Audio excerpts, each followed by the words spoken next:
Good morning बच्चों। आज हम आप लोगों के लिए लेकर आए हैं क्लास 10th बिहार बोर्ड की टॉपिक जिसका नाम है निर्देशांक ज्यामिति।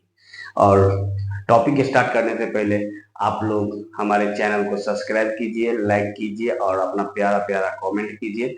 और आइए हम पढ़ाते हैं नियामक ज्यामिति। देखिए, नियामक ज्यामिति हम लोग को पढ़ना है। 9th में हम लोग पहले पढ़ चुके हैं इसको, अब 10th में पढ़ना है। 10th में क्या पढ़ना है ना, नियामक ज्यामिति। हम जब संख्या रेखा, आप जानते हैं संख्या रेखा। देखिए, यह एक संख्या रेखा है। क्या है? संख्या रेखा है। संख्या रेखा पर क्या होता है? 0 1 2, -1 -2। उसी तरह से एक्स अक्ष पर संख्या रेखा। क्या है? एक्स अक्ष पर संख्या रेखा। उसी तरह से अगर वाई अक्ष पर हमको संख्या रेखा दर्शाना होगा तो दिखाएंगे। देखिए, 0 1 2 3, इधर दिखाएंगे -1 -2 और -3। देखिए, और जब हम इस दोनों संख्या रेखा को आपस में 90 डिग्री पर रखते हैं, तब हमारे पास चार चतुर्थांश मिलता है, चार तल मिलते हैं। क्या मिलते हैं? चार तल मिलते हैं। देखिए, कौन कौन से तल मिलते हैं, आप लोग थोड़ा ध्यान से देखिए इस चीज को। क्या मिलता है? देखिए, यहाँ पे भी आपका शून्य है और यहाँ पर भी शून्य है। अगर हम इसको एक दूसरे पर इस तरह से डालते हैं कि शून्य वाला भाग क्या हो,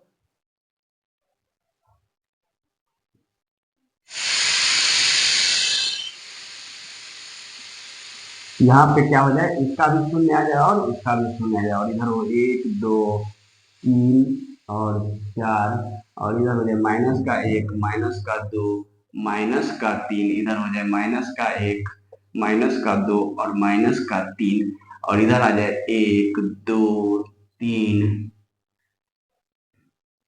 और ये 4 है। ये हमारा y अक्ष है। क्या है बाबू? y अक्ष है। और ये हमारा क्या है? x अक्ष है ना। एक्स अक्ष को हम लोग क्या कहते हैं? भुज कहते हैं। क्या कहते हैं? भुज कहते हैं निर्देशांक ज्यामिति में, ठीक है ना। और वाई अक्ष को कोटि कहते हैं। कोटि कहते हैं। क्या कहते हैं? वाई अक्ष को कोटि कहते हैं। तो इसी तरह से इधर जो है हमारे पास माइनस का वाई अक्ष है। क्या है? माइनस का वाई अक्ष। और इसको कैसे लिख सकते हैं? इसको हम और लिख सकते हैं वाई डैश अक्ष। क्या लिख सकते हैं? और इसको हम क्या लिख सकते हैं? माइनस का एक्स अक्ष, या हम लिख सकते हैं एक्स डैश अक्ष। सामान्य बात है, ये सारे सारे सामान्य बात है। आप इस तरह से दर्शाते हैं निर्देशांक ज्यामिति। असल में क्या है ना, कि हमारे लिए बहुत इंपॉर्टेंट टॉपिक हो जाता है कक्षा 10 के लिए। कम से कम 10 सवाल, 1 नंबर 2 नंबर और 5 नंबर मिला के 10 से 12 नंबर के सवाल यहाँ से पूछे जाते हैं। और बहुत ही सरल टॉपिक है, जिसको आप लोग देखिएगा, समझिएगा, तो आप जरूर यहाँ से 10 नंबर अर्जित कीजिएगा, जो आपके लिए बहुत ही लाभदायक होगा बिहार बोर्ड के लिए। हम तैयारी कर रहे हैं बिहार बोर्ड 2025 के एग्जाम को लिखते हैं। देखिए आप, अब देखिए आपको यहाँ पे दिख रहा होगा कि ये y अक्ष है और यह x अक्ष है। यह बनता कैसे है? तो दो संख्या रेखा को जब हम आपस में जोड़ते हैं, शर्त क्या हो कि 90 डिग्री हो। क्या हो? 90 डिग्री हो इस दोनों संख्या रेखा के बीच में, तब हमारे पास चार तल का निर्माण होता है। क्या होता है? चार तल का निर्माण होता है। यह होता है मेरा प्रथम तल, यह हमारा होता है द्वितीय तल। क्या होता है? द्वितीय तल। और यह हमारा होता है तृतीय तल, और यह हमारा होता है चतुर्थ तल। क्या होता है? तल। देखिए, हमारे पास कितने तल आते हैं? वह जो चार तल हमको प्राप्त होते हैं, कहां से प्राप्त होते हैं? यही दो संख्या रेखा पर, जो एक एक्स अक्ष पर है और एक वाई अक्ष पर है। किस पर है? वाई अक्ष पर संख्या रेखा को दर्शाते हैं, और दोनों को जब हम जोड़ते हैं तब हमको चार तल प्राप्त होते हैं। और निर्देशांक ज्यामिति में आपको यही चार तल पढ़ना है। और देखिए कैसे यहाँ से कितने इंपोर्टेंट कंसेप्ट है। आप कंसेप्ट को देखिए, इसको हम मिटा देते हैं। आप आइए, आपको दर्शाते हैं आगे क्या पढ़ना है। देखिए, निर्देशांक ज्यामिति में आ जैसे कि आप समझ गए, यहाँ पे जो है चार तल हमको प्राप्त है। कितने तल प्राप्त हैं? चार तल प्राप्त है। हम एक्स अक्ष को क्या कहते हैं? भुज कहते हैं। और वाई अक्ष को क्या कहते हैं? कोटि कहते हैं। और हम प्रथम तल, द्वितीय तल, तृतीय तल और चतुर्थ तल, तल में क्या होगा ना, कोई एक बिंदु जो है सो आपको किसी एक तल में दिया रहेगा, और आपसे पूछ लेगा ना एक नंबर में कि उसका निर्देशांक बताइए। बाबू रे, आपको यहाँ पर एक बिंदु दे देगा। क्या दे देगा? आपको यहाँ पे एक बिंदु दे देगा, कहेगा यह एक बिंदु P है, इसका आप निर्देशांक ज्ञात कीजिए। और एक नंबर में बिहार बोर्ड में अक्सर आप देखिएगा इस तरह का क्वेश्चन मिलता है। तो आपको क्या करना है? आपको देखना है कि एक्स अक्ष के सामने में क्या है। एक्स अक्ष के सामने में क्या है? 3 है, और वाई एक्स के सामने में क्या है, 3 है, तो इसको लिख देंगे 3,3। इस यह क्या है ना, किसी बिंदु के निर्देशांक को, किसी बिंदु के निर्देशांक को, किसी बिंदु के निर्देशांक को हम x, y से दर्शाते हैं। क्या करते हैं, क्या करते हैं, x, y से हम दर्शाते हैं।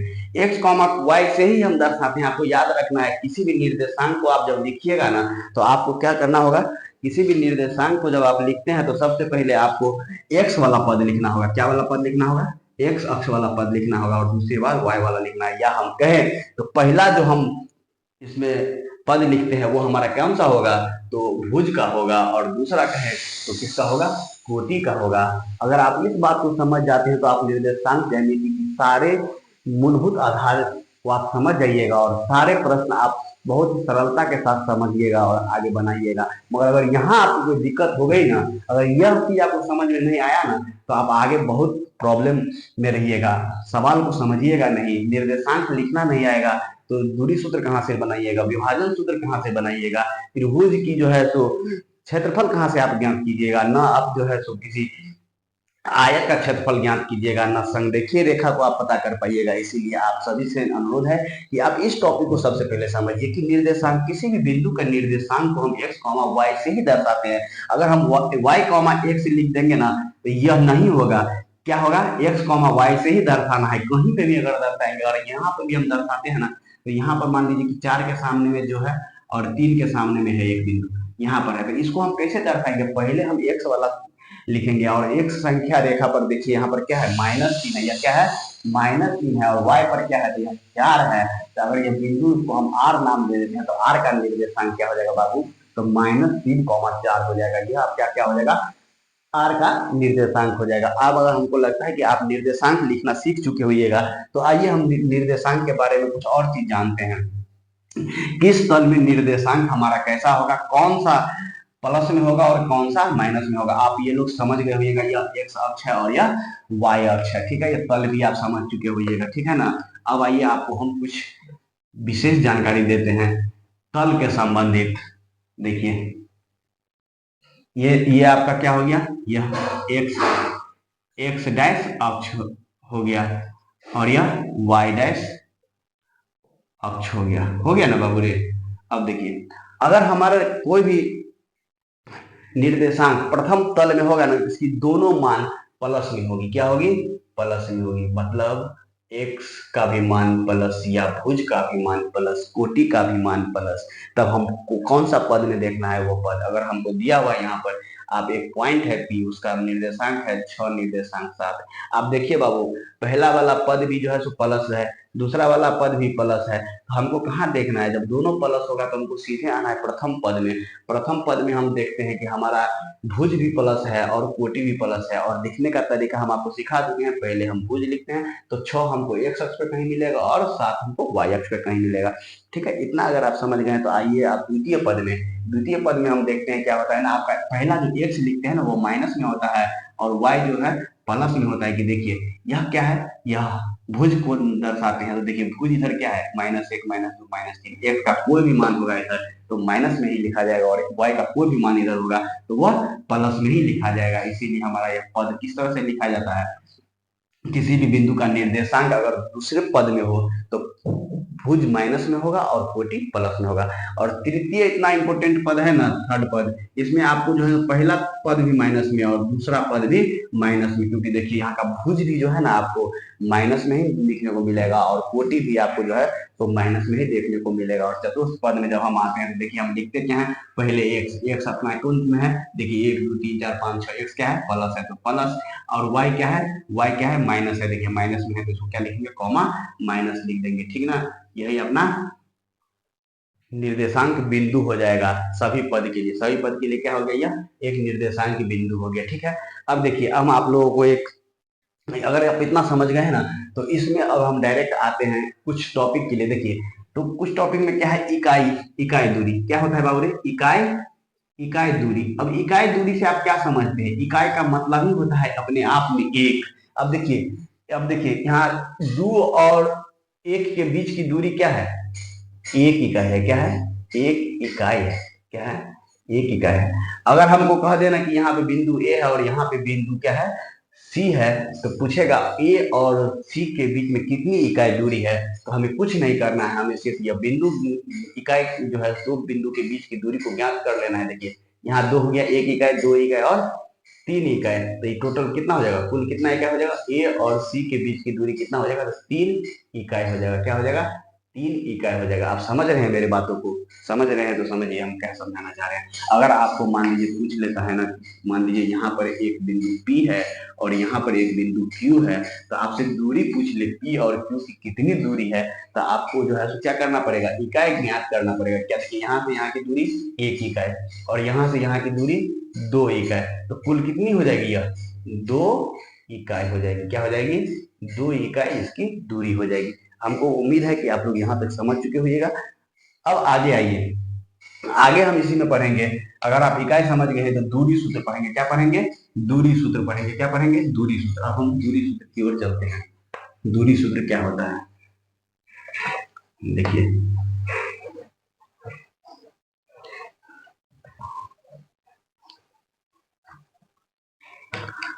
अब हम पढ़ेंगे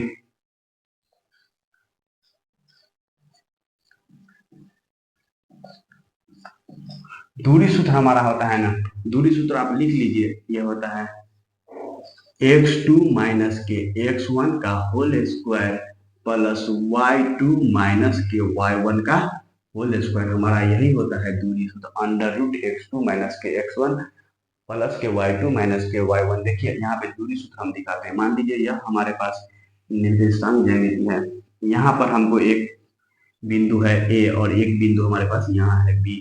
क्या है, इस बीच की दूरी अगर हमको ज्ञात करने के लिए देगा ना, और हमको दे देगा कि इसका निर्देशांक है x1 कॉमा y2 y1 और इसका निर्देशांक है x2 कॉमा y2, ये मेरे निर्देशांक हैं। अब हमको दूरी ज्ञात करना था, तो देखिए हम क्या किए, y2 में से हम y2 में से y1 को घटा दिए और x2 में से x1 को घटा दिए और वो होल स्क्वायर कर दिए। क्या किए, घटाने के बाद पूरा का हम स्क्वायर कर दिए और उसके बाद अंडर रूट लगा दिए। यह दूरी सूत्र होता है। आपको रटना होगा कि x2 माइनस x1 का whole square plus y2 minus y1 का होल स्क्वायर, यही दूरी सूत्र है। अगर आपको ये दूरी सूत्र याद हो गया तो बिहार बोर्ड में आप 2 नंबर कहीं से भी ला सकते हैं, समझे, कहीं से भी ला सकते हैं, ठीक ना। अब देखिए आपको दूरी सूत्र दिया हुआ है तो आप दूरी सूत्र निकाल लीजिएगा। आइए हम आपको कुछ और सिखाते हैं निर्देशांक ज्यामिति में, कुछ इंपोर्टेंट जो बिंदु है उस पर हम चर्चा करते हैं। देखिए यह 1 है, यह 2 है, यह 3 है, यह 4 है और यह 5 है। और इधर देखिए यह माइनस का 1 है, माइनस का 2 है और माइनस का 3 है और माइनस का 4 है। और यह हमारा 1 है, 2 है, 3 है, इसी तरह से माइनस का 1 है, माइनस का 2 है और ये माइनस का 3 है। आप लोगों से हम एक बात पूछना चाहते हैं, आप हमें बता सकते हैं कि ये हमारा कोटि था, क्या था, कोटि पर x का मान कितना होता है, कोई भी बताइए। x पर कोटि का मान कितना होता है, जल्दी बताइए, x पर कोटि का मान कितना होता है, नहीं बताइएगा, अरे आप समझिए x पे कोटि का मान कितना होगा, x पर जो है कोटि पर x का मान कितना होगा, यह कोटि है, कोटि है, कोटि पर भुज का मान कितना होगा, सो बताइए। भुज देखिए भुज है 5 4 3 2 1, उसके बाद क्या होगा 0.1, उसके बाद इस तरह कम होते होते क्या आ जाएगा, अंतिम में आ जाएगा शून्य। यह शून्य क्या है, यह मूल बिंदु था, 0 और 0।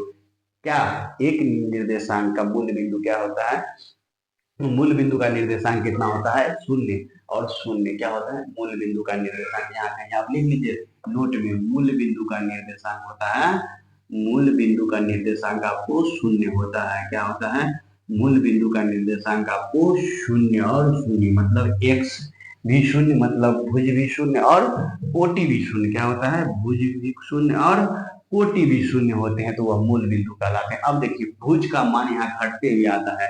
देखिए यह एक संख्या रेखा है जो y अक्ष पर है। क्या है, y अक्ष पर आधारित है, 0 है, 1 है, माइनस का 1 है, माइनस का 2 है, माइनस का 3 है और यहाँ 1 है, 2 है, 3 है और 4 है। देखिए अब देखिए कोई संख्या जो है ना उधर से घटते हुए यहाँ पे आई, घटते हुए आई, मतलब 2 थी, 1 है, तो यहाँ पर कितना हो जाएगा, शून्य हो जाएगा। क्या हो जाएगा, शून्य हो जाएगा। तो ये शून्य वाला जो है अगर हमसे पूछ देना x बराबर शून्य, x बराबर हम शून्य, आप पहले आपको बताते हैं कहाँ होगा, उससे पहले हम आपको बताते हैं अगर x बराबर आपसे पूछ दे कि 4 का ग्राफ क्या होगा, तो x बराबर 4, आपको x बराबर 4 कहाँ मिलता है, यहाँ पर मिलता है। कहाँ पर मिलता है, यहाँ पर। यहाँ पर आप लाइन खींच दीजिए, यही हो जाएगा x बराबर 4 का ग्राफ। उसी तरह से आपने पूछ दिया x बराबर 3 का ग्राफ बताइए, तो आप 3 पर आइए, 3 पर एक रेखा खींच दीजिए और यही रेखा हो जाएगा आपको x बराबर 3। उसी तरह से अगर आपने पूछ दिया x बराबर -1 2 का ग्राफ क्या होगा, तो आप x कहाँ है, यहाँ पर है x अक्ष, ये क्या है आपको पहले बताया माइनस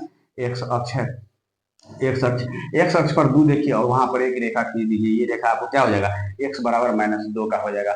उसी तरह से अगर हम जब y अक्ष में देखते हैं, y आपसे पूछ दे कि y बराबर -2 का ग्राफ बताइए, तो देखिए y बराबर -2, y है यह क्या है, कोटि को ही y कहते हैं, तो y डैश अक्ष होगा, ठीक ना। अब देखिए यहाँ पर आपको देखना है क्या, y बराबर -2 है, तो इसको जो है सो x अक्ष के समांतर खींच देना है, यही आपका क्या हो जाएगा, y बराबर -2 का ग्राफ हो जाएगा। उसी तरह से y बराबर आप पूछ ले कि माइनस नहीं प्लस में पूछ ले 3 का ग्राफ बताइए, तो आप जो है सो आइएगा यहाँ और यहाँ देखिएगा y बराबर 3 कहाँ है, तो यहाँ पर मान है और इस पर जो है सो आप एक सीधी रेखा समांतर खींच दीजिएगा x अक्ष पे, यही आपका हो जाएगा y बराबर 3 का ग्राफ हो जाएगा आपको, ठीक है। तो आप ग्राफ खींचना है, अभी यहाँ तक सीख चुके हैं ना, अब यहाँ तक आप सीख चुके हैं, तो अब आप देखिए आपसे हम पूछे हैं x बराबर 0, जिस तरह से x का मान यहाँ पे 4 है, x का मान 3 है, इसी तरह से x का बराबर 2 का ग्राफ ये होगा, x बराबर 1 का ग्राफ ये होगा, इसी तरह से x बराबर 0 का ग्राफ क्या हो जाएगा, ये वाला लाइन हो जाएगा, जो आपका कोटि है ना जो, वही क्या हो जाएगा, x बराबर 0 का ग्राफ हो जाएगा।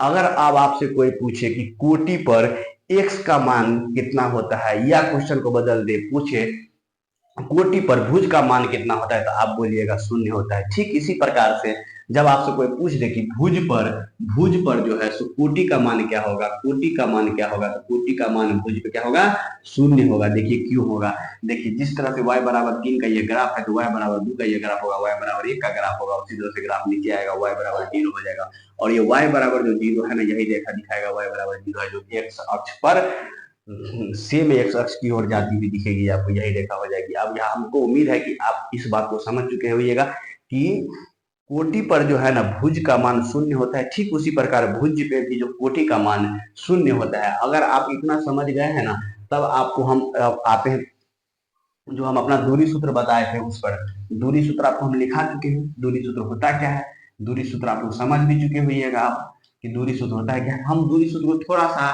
और जो है सो एक्सप्लेन करने का कोशिश करते हैं कि आप समझिए दूरी निर्देशांक ज्यामिति में है क्या, क्या है आखिर दूरी। आपको इस चीज को समझना होगा, आपको समझना होगा कि दूरी है क्या। हमने पहले बताया था, अभी खींचा था, हमने बताया कि यहाँ पर a है और यहाँ पर b है, जिसका निर्देशांक हमको दिया हुआ है, यह दिया हुआ है x1 और यह दिया हुआ है y1, क्या दिया हुआ है, ये y1 दिया हुआ है। इसी तरह से ये हमको दिया हुआ है x2 और ये क्या दिया हुआ है, y2।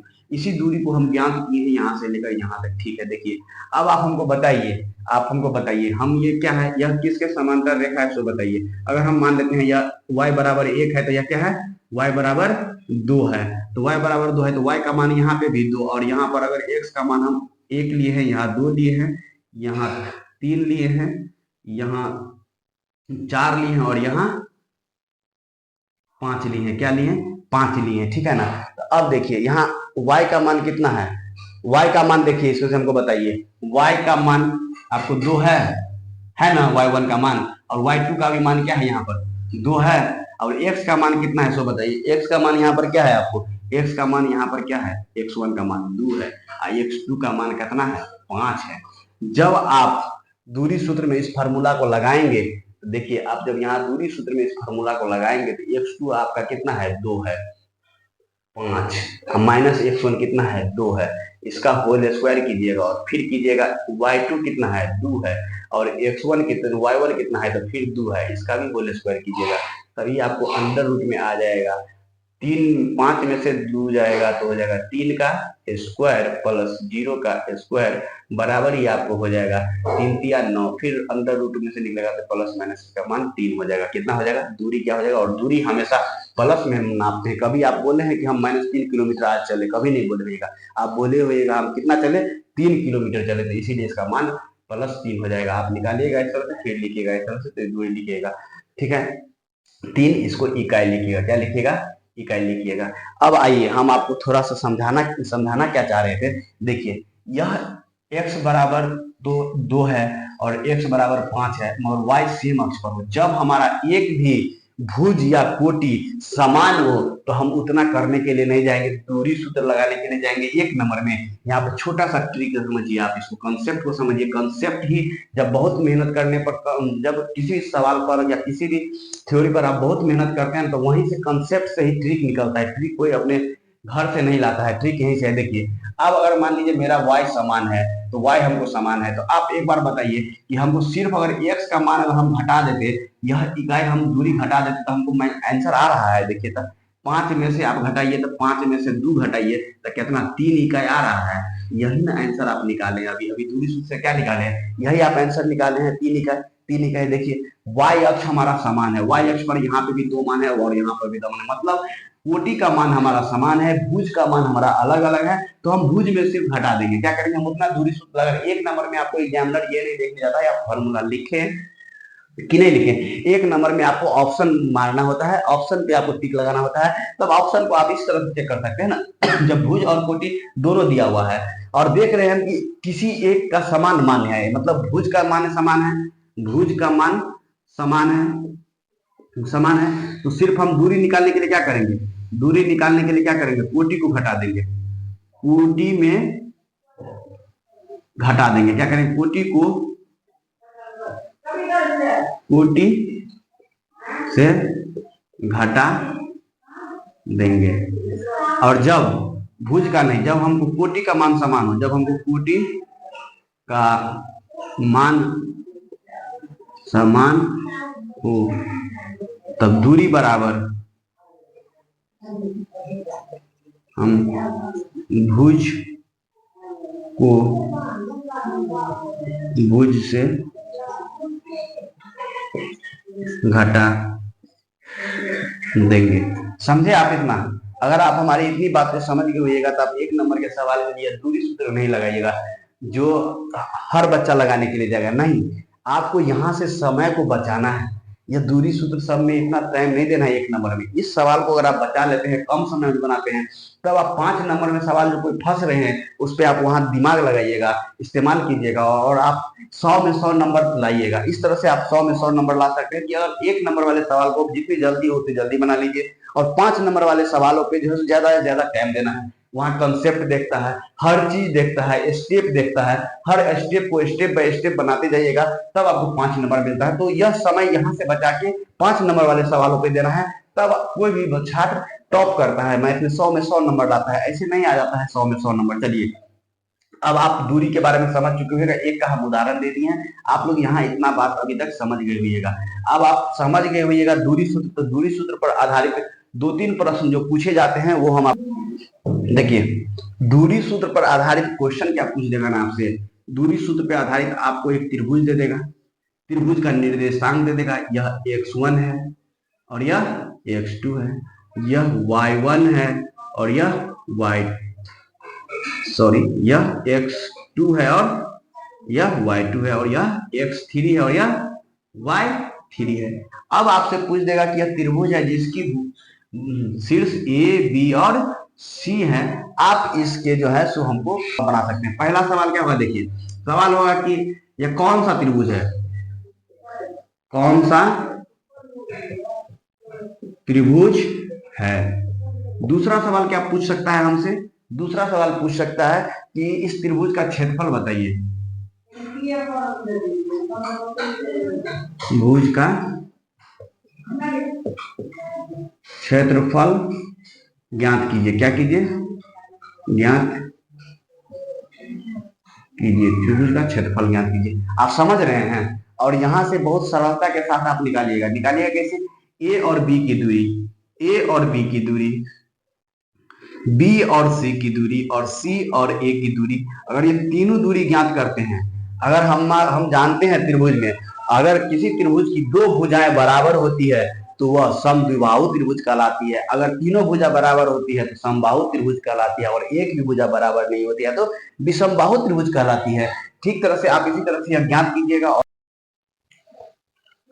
गुड मॉर्निंग बच्चों, अगर अभी तक की पढ़ाई से आप लोग संतुष्ट हैं तो प्लीज हमारे चैनल को सब्सक्राइब कीजिए, लाइक कीजिए और अपना प्यारा सा कमेंट जरूर कीजिए। और कोई प्रॉब्लम है तो आप कमेंट में हमें बताइए, हम उस कमेंट को पढ़ेंगे और हम आपको फिर अगले वीडियो में उससे संबंधित प्रश्नों को हल करेंगे, आपके डाउट को हल करेंगे, आप समझिए। और अब आइए हम अभी आपको त्रिभुज का क्षेत्रफल पढ़ा रहे हैं। त्रिभुज का क्षेत्रफल क्या होता है? मान लीजिए यह त्रिभुज है, क्या है? एक त्रिभुज है जिसके निर्देशांक दिए हुए हैं x1 y1 x2 y2 x3 y3। अब हमको कहेगा त्रिभुज का क्षेत्रफल ज्ञात कीजिए, तो आपको कुछ नहीं करना है। त्रिभुज के क्षेत्रफल में लिखिएगा, आप लिखिएगा 1/2 ब्रैकेट में लिखिएगा x1 y2 माइनस के y3 फिर ब्रैकेट बंद प्लस x2 फिर ब्रैकेट में y3 माइनस के y1 फिर ब्रैकेट बंद फिर प्लस में x3 ब्रैकेट y1 माइनस के y3 फिर ब्रैकेट बंद और ये बड़ी कोष्ठ लगा दीजिएगा। और सबसे बाहर में यह जो लगा हुआ है ना, यह इसे हम मॉड करते हैं। इसका मतलब क्या है? इसमें जो भी मान हमको आएगा ना, अगर माइनस में भी अगर हमारा मान आता है तो उसको प्लस करके ही लिखना है। इसका अर्थ यही होता है, क्योंकि क्षेत्रफल कभी भी माइनस में नहीं होती है, दूरी कभी भी माइनस में नहीं होती है, ठीक है ना। इसीलिए हम यहाँ आपको बता रहे हैं कि यह मॉड लगा हुआ है। मॉड का मतलब क्या? सारे बच्चे पढ़ लेते हैं त्रिभुज का क्षेत्रफल, कहिएगा लिखने के लिए चर्चन ये लिख देंगे, ये नहीं समझने के लिए जाता है कि यह बहुत इंपॉर्टेंट है। अगर आप मॉड नहीं लगाएगा, अगर इसका मान आपको -12 आ जाएगा तो क्या -12 आंसर होगा? कभी नहीं होगा, क्योंकि किसी भी चीज का क्षेत्रफल कभी माइनस में नहीं हो सकता है, ना भी कभी दूरी माइनस में हो सकती है। यह आप लोग समझिए, आप लोग इस बात को छोड़ देते हैं, इस बात को इग्नोर कर देते हैं, यहीं से क्वेश्चन आपसे पूछ लेगा, ठीक है ना। अब आइए, अब आपको हम बताते हैं कि है क्या। तो आप कहिएगा सर इतना बड़ा त्रिभुज का क्षेत्रफल है, इसको याद कैसे करेंगे? कुछ नहीं याद करना है, थोड़ा भी याद करने में दिमाग में जोर देना ही नहीं है। आप देखिए, हम आपको बता रहे कैसे याद करना है। आपको 1 2 3 तो लिखने आता होगा, 1 2 3 आता है लिखने। कहिएगा क्या बच्चा वाला सवाल पूछ रहे हैं सर, हम कहीं नहीं लिखने आएगा, तो वही लिखना है वहां पर, खाली दिमाग लगाना। फिर देखिए 2 3 1 लिखने आता है, कहिएगा काहे नहीं लिखने आएगा सर। आप फिर बताइए 3 1 2 लिखने आता है, कहिएगा क्या बात कर रहे हैं सर, ये सब तो किसको नहीं आएगा, ये सब तो पहला वाला बच्चा लिख देगा। अरे बाबू, पहला वाला बच्चा लिख देगा ना, अगर आपको 3 वो चीज लिखने आता है ना, तो आपको दूरी से चुटकी में याद हो जाएगा। कैसे? यूं चुटकी में आप याद कीजिएगा, थोड़ा सा दिमाग लगाइए। आप कभी भी पढ़े तो एक्स पढ़े हैं, वाई पढ़े, एक्स पहले आता है, वाई बाद में आता है, हमेशा ध्यान रखें। आपको कुछ नहीं रखना है, पहले एक्स लिखिए, एक्स के साथ क्या है देखिए, कौन सा एक्स लिखिएगा? पहला वाला x1, तो एक्स के साथ क्या है? 1, और एक के बाद क्या आता है? तो 2 आता है, तो लिखिए क्या लिखेगा? ब्रैकेट में हमेशा y लिखना है, ब्रैकेट में क्या लिखना है? y लिखना है, ब्रैकेट के बाहर क्या लिखना है? x लिखना है, ब्रैकेट में क्या लिखना है? y लिखना है। तो क्या कहिएगा? देखिए 2 आता है तो 2 लिखिए, और 2 के माइनस कर दीजिए, फिर माइनस कर दीजिए क्या? 3। 2 के बाद कौन सी आता है? 3। ये वाला कंप्लीट, ये वाला आपका पार्ट कंप्लीट हो गया। अब देखिए अभी वाला पार्ट में आइए, आपको पहले बोले हैं x बाहर में लिखना है, तो x1 आप लिख चुके हैं, तो x में क्या लिखेगा? जो लिख चुके हैं वो लिखना नहीं है, सीरियली लिखना है। तो क्या लिखेगा? x1 के बाद x2, क्या लिखेगा? x1 के बाद आप x2 लिखिएगा, और x2 लिख लिए तो आप बताइए 2 के बाद क्या आता है? 2 के बाद सर 3 आता है, तो 2 के बाद आप क्या लिखिएगा? y3, और 3 के बाद क्या होगा? 3 एगो बिंदु है, तो फिर घूम के आ जाएंगे कहां पर? 3 के बाद फिर कहां पे आ जाएंगे? 1 पर आ जाएंगे, तो फिर माइनस कर देंगे y1, और फिर प्लस लगाइए, ये वाला काम खत्म। अभी वाला देखिए, अब 2 को जब लिखे दिए x1 है x2, तो कौन सी बच गया है बाबू रे? x3, तो लिख दीजिए वहां x3, अब बच गया। जब x3 होगा, जब x3 लिख दिया तो 3 के बाद कौन चीज आएगा? हमको 1 आएगा, तो लिखिए y1 माइनस y2, यहाँ क्या हो जाएगा? y1 माइनस y2, यही आपका क्या हो जाएगा? और इसका हमेशा मान क्या होता है? मॉड में होता है। मॉड का मतलब क्या? कभी भी अगर क्षेत्रफल हमारा निगेटिव में नहीं होगा। चलिए, अब आपसे बहुत ही बार आप देखे होइएगा बोर्ड में या स्कूल में जो एग्जाम होती है मंथली, आप उसमें भी देखे होइएगा कि आपसे क्वेश्चन पूछता है, 3 बिंदु दिया हुआ है, 1 2 3 बिंदु दिया हुआ है। मान लीजिए त्रिभुज का काम खत्म हो गया है, 3 बिंदु दिया हुआ है, और 3 बिंदु दिया हुआ है, कह रहा है ना कि वह समरेखीय है कि नहीं है। देखिए इस चीज को देखिए ध्यान से, इस चीज को आप देखिए ध्यान से, समरेखीय, ये क्या पूछ देता है? समरेखीय है कि नहीं। अरे बाबू, समरेखीय निकालने के लिए कोनो दिमाग नहीं लगाना है। आज से आपके पास क्या फॉर्मूला आ गया है? त्रिभुज का क्षेत्रफल, 3 को बिंदु दिया है, पूछ देगा सब। देखे कोई 3 बिंदु तभी समरेखीय होगा जब उसकी त्रिभुज का क्षेत्रफल 0 होगा। मतलब क्या हो गया? अगर मान लीजिए हम त्रिभुज का क्षेत्रफल 0 हो गया, मतलब त्रिभुज बनबे नहीं किया, एगो त्रिभुज ही है, एगो त्रिभुज ही है, एगो रेखा ही है। मान लीजिए ए है, ये बी है और ये सी है ना। तीन गो बिंदु है ना हमारे पास, तीन गो बिंदु है। ये कभी त्रिभुज कभी कब बनेगा, जब इसका दो गो बिंदु कोनो एक जगह मिल जाए। देखिए त्रिभुज कब बनेगा, ऐसे बन जाएगा। अगर ये ए है, ये बी है और ये सी है, ऐसे में त्रिभुज है। जब त्रिभुज बनवे नहीं गया तो उसका क्षेत्रफल होगा। संरेखीय होने का मतलब है कि त्रिभुज क्या होना चाहिए, शून्य होना चाहिए, मतलब त्रिभुज नहीं बनना चाहिए। ठीक है, आइए अब उसके लिए आपको क्या करना है। जब ये पूछे कि संरेखीय है कि नहीं है, क्या पूछे, संरेखीय है कि नहीं है, तो आप क्या कीजिएगा, सीधा जो है तो क्षेत्रफल निकालिए। क्षेत्रफल का मान क्या होना चाहिए, देख लीजिए यहाँ पर क्षेत्रफल का मान क्या होना चाहिए, शून्य होना चाहिए। इसको रट लीजिए और घर पे जाके प्रैक्टिस कीजिए क्वेश्चन पर, देखिए आपको मिल जाएगा आंसर। ठीक है, अब आप दो चीज पढ़ चुके हैं ना। अब तीसरा सबसे महत्वपूर्ण बात आप लोगों को पढ़ाने के लिए जा रहे हैं, वो देखिए क्या है तीसरा महत्वपूर्ण। आपको क्या पूछेगा ना, आपको पूछेगा एक जो है ना वर्ग दे देगा। क्या दे देगा, एक वर्ग दे देगा। क्या दे देगा, एक वर्ग दे देगा। इसकी चार जो है ना निर्देशांक दे देगा, ए दे देगा, बी दे देगा, सी दे देगा और डी दे देगा। इसका दे देगा x1 y1, इसका दे देगा x2 y2, इसका दे देगा x3 y3 और ये आपको दे देगा x4 और y4। क्या दे देगा, y4 दे देगा। अब आपसे पूछ लेगा ना कि इसका जो है ना क्षेत्रफल ज्ञात कीजिए। क्या पूछेगा बाबू रे, क्षेत्रफल। क्या पूछेगा, क्षेत्रफल पूछेगा। आप कहिएगा सर कैसे बनाएं, इसके पास इसका मेरे पास शॉर्ट ट्रिक है, मगर अभी नहीं बताएंगे। शॉर्ट ट्रिक बताएंगे क्रैश कोर्स के टाइम में। अभी जो है तो आपको पूरे बेसिक से जाना है, क्योंकि यह सवाल जब भी पूछेगा तो आपको 5 नंबर में पूछेगा। तो आपको क्या करना है, देखिए आप पढ़े हुए हैं किसी वर्ग का जो है सो क्या वो विकर्ण होता है, बताइए। कहिए भाई क्या वो होता है विकर्ण, 4 गो, 2 गो विकर्ण होता है। क्या गो, 2 गो। 4 गो भुजा होती है। क्या होती है, 4 गो भुजा होती है, 2 गो विकर्ण होता है। किसी भी चतुर्भुज में कितना विकर्ण होगा, किसी भी चतुर्भुज में 2 गो विकर्ण होगा। आप देखिएगा घरे जाके कितनों चतुर्भुज खोजिए, उसमें क्या गो विकर्ण आपको मिलेगा, आपको क्या गो विकर्ण मिलेगा, आपको मात्र 2 गो विकर्ण मिलेगा। क्या गो विकर्ण मिलेगा, मात्र 2 गो विकर्ण मिलेगा। तो इसको अगर हम पार्ट में अलग करते हैं तो देखिए तो कुछ आपको इस तरह से नजर आ रहा है। ये आपको त्रिभुज नजर आ रहा है जिसका बी सी और डी है। इसका दिया हुआ है x4 और y4, इसका दिया हुआ है x3 और y3 और इसका दिया हुआ है x1 और x2 और y2। ये नीचल का हिस्सा दिख रहा है, ऊपर का हिस्सा देखिए तो आपको इस तरह से दिख रहा है कि नहीं दिख रहा है, बताइए ना। वो दिख रहा है बाबू, दिख रहा है कि नहीं दिख रहा है, बोलो ना जी। हाँ, x1 y1, x2 y2, x3 और y3। अब बाबू लोग अब ये ना हम क्षेत्रफल बताए हैं, 3 गो निर्देशांक दिया रहेगा, 3 गो बिंदु दिया रहेगा, उसका निर्देशांक दिया रहेगा, तो तुम क्षेत्रफल नहीं निकालेगा। जे क्षेत्रफल ई होगा वह क्षेत्रफल ई होगा। तो ए का क्षेत्रफल निकालना और ए का क्षेत्रफल निकालना, यानी दोनों का क्षेत्रफल निकाल के जोड़ दोगे। हमको जब वर्ग पूछेगा ना, आयत पूछेगा ना, तब कोई टेंशन नहीं करना, एगो निकालेंगे 2 गो से जोड़ देंगे। अगर तुमको अन्य दूसरा चतुर्भुज पूछ देना तो तुम दोनों निकालेगा। क्या निकालेगा, दोनों निकालेगा, क्योंकि वर्ग और आयत में ना बराबर बराबर भाग में बांट देती है, तो इसमें वो काम चल जाएगा। मगर उसके अलावा जो कोई चतुर्भुज दिया हुआ जिसमें नाम नहीं दिया रहेगा कि कौन सा चतुर्भुज है, वर्ग है, आयत है, क्या है, तब हम क्या करेंगे, दोनों को अलग अलग निकालेंगे। इसको भी अलग अलग दूरी सूत्र से निकालेंगे, इसको भी अलग अलग दूरी सूत्र से निकालेंगे। यह क्वेश्चन 5 नंबर में आएगा तो आपसे 5 नंबर इतना करना पड़ेगा। अब दोनों का दूरी सूत्र निकालिएगा, क्षेत्रफल 1 निकालिएगा,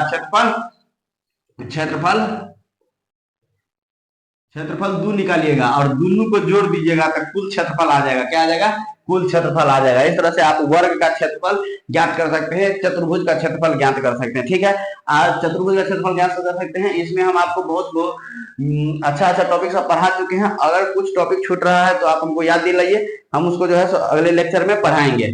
मगर अभी हम आपको और भी एक चीज पढ़ाने जा रहे हैं, वो है विभाजन सूत्र। क्या है, विभाजन सूत्र। आप लोग पढ़े होइएगा विभाजन सूत्र। विभाजन सूत्र पे भी सवाल आते हैं। यह एक खंड है, रेखा खंड है ए और बी। अगर यहाँ पर एक रेखा है और यह है बिंदु है, यहाँ पे एक बिंदु है जिसका है सी है। अब अगर मान लीजिए यहाँ का निर्देशांक दिया हुआ है, यहाँ का निर्देशांक दिया हुआ है, बता दे कि सी जो है ए बी को समद्विभाजित करती है, तो आप क्या कहिएगा, कि ये और ये बराबर है, समद्विभाजित करती है, समद्विभाजित करती है मतलब बराबर बराबर भागों में बांट देती है, बराबर बराबर भागों में बांट देती है। तो उसका जो है सो आपको क्या करेगा, समद्विभाजित करती है। मतलब क्या है कि इधर भी आपको एक अनुपात है और इधर भी एक अनुपात है, मतलब बराबर है। जितना दूरी यहाँ से यहाँ का है सेम उतना ही दूरी यहाँ से यहाँ का है, ठीक है ना। और जो विभाजन जिस रेशियो में करता है ना उसी को हम लोग कहते हैं एम और इसको कहते हैं एन। इस बात को समझिए, एम और एन क्या है। एम और एन क्या है ना, अनुपात है। जिस रेशियो में किसी भी रेखाखंड को बांटा जाता है उसको हम कैसे दर्शाते हैं, एम और एन के रेशियो में दिखाते हैं। एम और एन जो है ना रेशियो बताता है कि कोई भी रेखाखंड किस अनुपात में विभाजित है। अगर हम एम का मान लीजिए यहाँ 7 है और यहाँ क्या है, एम का मान हम एन का मान 3 मान लेते हैं, इसका मतलब ये रेखा बराबर बराबर नहीं है। यह जो है ना 7 इकाई इधर दूरी है, 7 इकाई इसकी दूरी है और 3 इकाई इसकी दूरी है। तो बताइए कुल दूरी कितना हो जाएगा, कुल दूरी कितना हो जाएगा यहाँ से यहाँ तक, कुल दूरी हो जाएगा 10 इकाई। कितना हो जाएगा, 10 इकाई। कितना हो जाएगा, 10 इकाई हो जाएगी। क्या हो जाएगी, 10 इकाई। कुल दूरी कितना हो जाएगी, 10 इकाई हो जाएगी। समझ रहे हैं बात। इसी पर आधारित हम अभी जो है ना आपको फार्मूला देंगे, उस फार्मूला पर आप जाइए, जितने भी सवाल हैं बोर्ड में पूछे हुए उसको लगाइए, सारे के सारे आपसे हल हो जाएंगे। तो अब लिखिए विभाजन सूत्र। नहीं, एक चीज और आप लोगों को समझा देते हैं। यह अगर रेखा थी, खंड है, यह ए है और यह बी है, और मान लीजिए यहाँ रेखा है, ये नहीं है, नहीं है, यहाँ सी है। हम मान लिए काल्पनिक, यहाँ पे कोई बिंदु है, क्या है, यह काल्पनिक है। क्या बिंदु है, सी बिंदु कोई काल्पनिक है। और उसका कह रहा है हमको बताइए कि ए और बी को सी किस अनुपात में विभाजित करती है। तो कहिएगा सर बी पर तो है ये नहीं है, ए बी रेखा पर सी तो कैसे बनाएंगे। नहीं बाबू, बनाना है, काल्पनिक है, इसको हम मानेंगे कि यहाँ से यहाँ तक के रेशियो को क्या मान लेंगे, एम मान लेंगे, और यहाँ से यहाँ तक के रेशियो को क्या मान लेंगे, एन मान लेंगे। और इसी को जो है हम एम और एन रूप में देखते हुए, यह रेशियो का विभाजन है। किसी बिंदु को एम और एन रेशियो में विभाजित किया है तो यह बाह्य विभाजन हो जाएगा। क्या हो जाएगा, बाह्य विभाजन हो जाएगा। ठीक है, अब आइए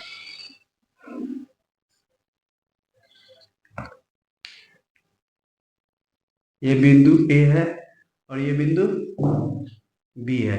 इसका निर्देशांक दिया हुआ है हमको x1 और y1, इसका निर्देशांक दिया है x2 और y2। अगर यहाँ पर कोई बिंदु है जिसका निर्देशांक x और y है और हमको यह दिया हुआ है m रेशियो n में विभाजित करता है ना, तो हमको कहेगा विभाजन सूत्र के माध्यम से आप इसका मान ज्ञात कीजिए और इसका मान ज्ञात कीजिए। देखिए x का मान अगर ज्ञात करना है ना, x का मान ज्ञात करना है तो आप लिखिएगा m गुने x2 प्लस n गुने x1 बट्टा m1 plus m2 m1 plus m plus n। क्या लिखिएगा, m प्लस n लिखिएगा। क्या लिखिएगा, x बराबर m1 x2 प्लस n गुने x1 बट्टा m प्लस n। अब कहिएगा कैसे हमको याद रहेगा सर। तो देखिए m के साथ हमेशा अपोजिट वाला लीजिएगा। m यहाँ लिखे ना तो इसके साथ अपोजिट वाला मान लीजिए, किसका, भुज का, और n के साथ भी अपोजिट वाला मान लीजिए भुज का। देखिए है m गुने x2 प्लस n गुने x1 बट्टा में m1 प्लस n2।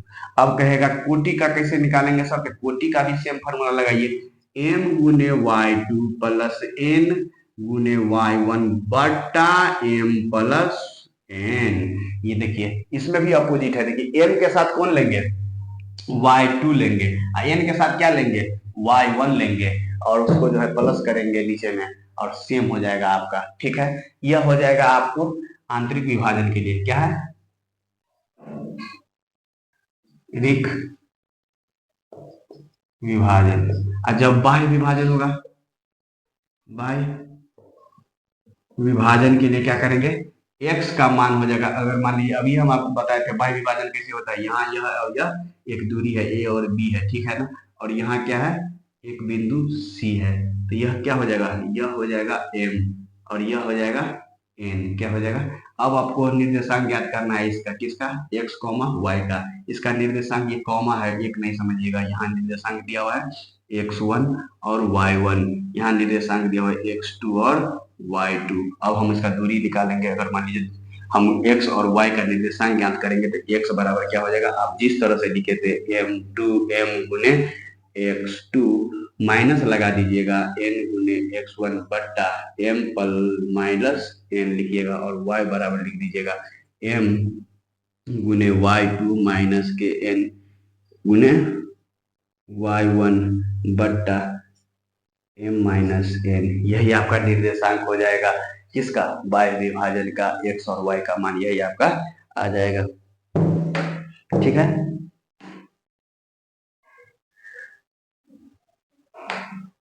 चलिए इतना को आप लोग स्क्रीनशॉट ले लीजिए अगर आप स्क्रीनशॉट लेना चाहते हैं तब। ये आपका आंतरिक विभाजन और ये बाह्य विभाजन हो गया आपका, समझ रहे हैं। अब आप सवालों पे जाइए, सवाल पे जाइए। प्रश्न आप ऐसे बना सकते हैं, कैसे क्वेश्चन पूछ देगा ना, यह एक निर्देशांक दिया हुआ है इसका और इसका निर्देशांक दिया हुआ है। ये कहेगा कि समद्विभाजित समत्रिभाजित मतलब बराबर बराबर तीन भागों में बांटा गया है, बराबर बराबर तीन भागों में बांटा गया है। क्वेश्चन पूछेगा समद्विभाजित है, ए और बी जो है ना रेखाखंड समद्विभाजित है सी पर, और ये कह देगा कि रेखा बराबर बराबर, मान लीजिए पी है और एक क्यू है, कह रहा है समद्विभाजित है, मतलब ये जो इकाई है ना, ये एक इकाई है, एक इकाई है, तो ये भी कितना होगा, एक इकाई होगा। ठीक उसी तरह से यह भी एक इकाई है, यह भी एक इकाई है और यह भी एक इकाई है। तो आपको P और Q का जब निर्देशांक ज्ञात करना रहेगा तो P का निर्देशांक ज्ञात कीजिएगा तो ये किस M का मान यहाँ क्या हो जाएगा, M का मान यहाँ 1 हो जाएगा और यहाँ पे N का मान क्या हो जाएगा, N का मान यहाँ पर 2 हो जाएगा। और जब आप Q का निर्देशांक ज्ञात कीजिएगा ना तो Q के निर्देशांक के लिए M का मान 2 हो जाएगा और N का मान 1 हो जाएगा। क्या हो जाएगा, N का मान 1 हो जाएगा, M का मान 2 हो जाएगा। और जब सम विभाजित करेगा ना, जब रेखा A और B को C सम विभाजित करके तो M का मान 1, N का मान 1 हो जाएगा। अगर कहेगा A और B रेखा खंड को P Q R बराबर भागों में बांटती है, देखिए A और B रेखा खंड को P Q R बराबर बराबर भागों में बांटती है, क्या करती है, बराबर बराबर भागों में बांटती है। तब आपसे पूछ देगा ना निर्देशांक ज्ञात कीजिए, P का मान ज्ञात कीजिए, Q का मान ज्ञात कीजिए और R का मान ज्ञात कीजिए। तो आपको कुछ नहीं करना है, बराबर बराबर भागों में बांट दिए, मतलब क्या है, इसकी एक इकाई दूरी है, इसकी एक इकाई दूरी है, इसकी एक इकाई दूरी है और इसकी एक इकाई दूरी है। अगर आपको जब पूछे ना P के बारे में जब पूछे ना तो आप क्या कीजिएगा, देखिए P के बारे में जब पूछे तो आपको कुछ नहीं करना है। P का निर्देशांक यहाँ से यहाँ होगा और यहाँ से यहाँ होगा, यह P का होगा, यह M होगा, M बराबर 1 होगा और N बराबर यहाँ देखिए 1 2 3, N बराबर 3 हो जाएगा। ठीक इसी तरह से जब आपको Q का पूछेगा ना तो Q का देखिए कितना होगा, Q का M का मान कितना हो जाएगा, M का मान 1 और 1 2 हो जाएगा और N का मान 1 और 1 2 हो जाएगा। तो हम कह सकते हैं ना N बराबर 2, कह सकते हैं ना, इधर भी 2 इधर भी 2, तो हम कह सकते हैं AP को Q समद्विभाजित करती है, क्योंकि M और N का मान जब बराबर हो जाए ना, इसका मतलब कोई भी रेखाखंड को वह बिंदु समद्विभाजित करती है। बहुत इंपॉर्टेंट बिंदु है यह, याद कर लीजिएगा।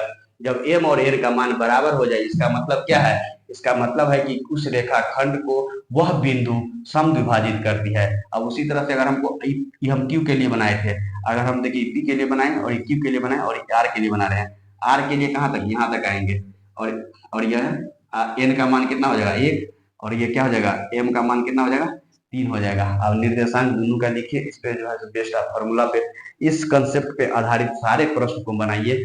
उम्मीद करते हैं आपको सारे प्रश्न इससे बन जाएंगे। ठीक है, एक बार आप इसका भी स्क्रीनशॉट ले सकते हैं।